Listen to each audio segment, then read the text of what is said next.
Oh, okay. We've got a conflict. Again, Councillor Campbell. Councillor Mathers is leaving the room, and Councillor Campbell likewise.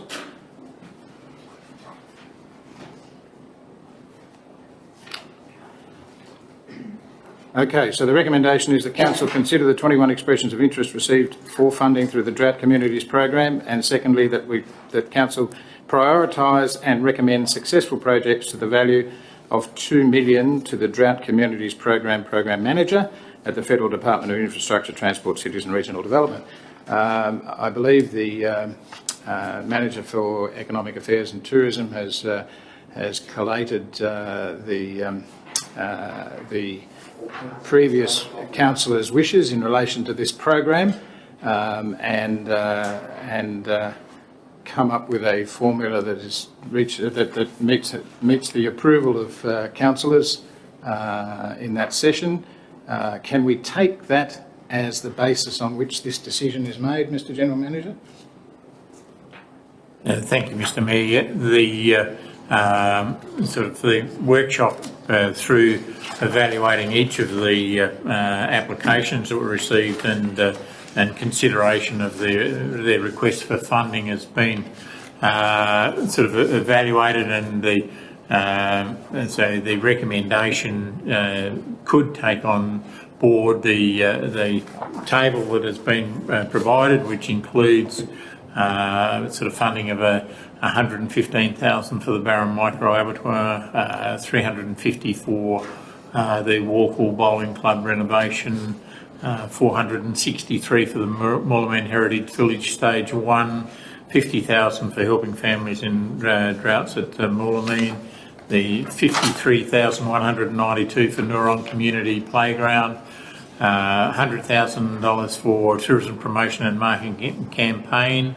the $192,270 for school curriculum resource creation in Barham, and $93,790 for from Go to Flow in Barham, $33,900 for Community Foundation and Water Bank in Barham, and $257,640 for Everall Incentive Scheme based out of Barham, $61,200 for Environmental Project Officer at Barham, and $80,000 for a multi-purpose field track at Tooleybuck, $60,000 for the Australian Darts Open Festival, $44,000 for the Bunaloo Hall air conditioning and the Bunaloo Ball, and adverse event planning of $50,000, and for a total of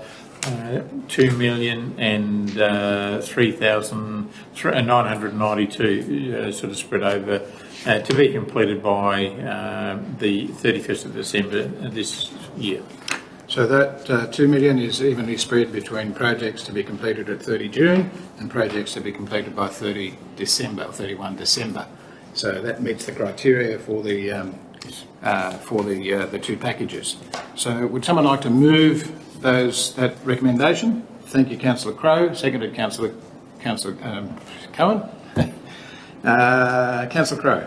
I thought in our workshop that given that it was slightly oversubscribed, the funding, that we did a very equitable job in providing for the communities that are most truly impacted by the drought. So I'm feeling quite confident about the process, and I think everybody involved did also.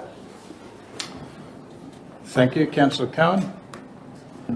And I'd like to thank Mr Harvey too for correlating this together, so thank you for your effort, John, as well. I think, again, we've done, after a lot of work today and a lot of discussion, I think the money hopefully goes to the right and appropriate programs. Excellent. Anyone else? Councillor Gorey. Yes, I'd just like to recognise the importance of these grants and do thank the federal government. This drought funding, especially at my end, the western end of our council area, is only probably, once you get away from the Murray River, is probably only received in a lot of places about 4 inches of rain, and nobody can farm with 4 inches of rain, no irrigation water, And a lot of these farms are looking at laying off another year of drought, they're looking at putting off workers. So the importance of creating employment, especially in the Western End, because I think a lot of their smaller towns as well are expecting another impact with people leaving the area. So that anything that we can do to put employment back into those Western areas, it will be much appreciated and very thanked by those communities. Thank you. Any others? Okay, I'll put the motion. Those in favour? Carried. Thank you. I move to 10.7, which is the report from... Oh, yeah, sure.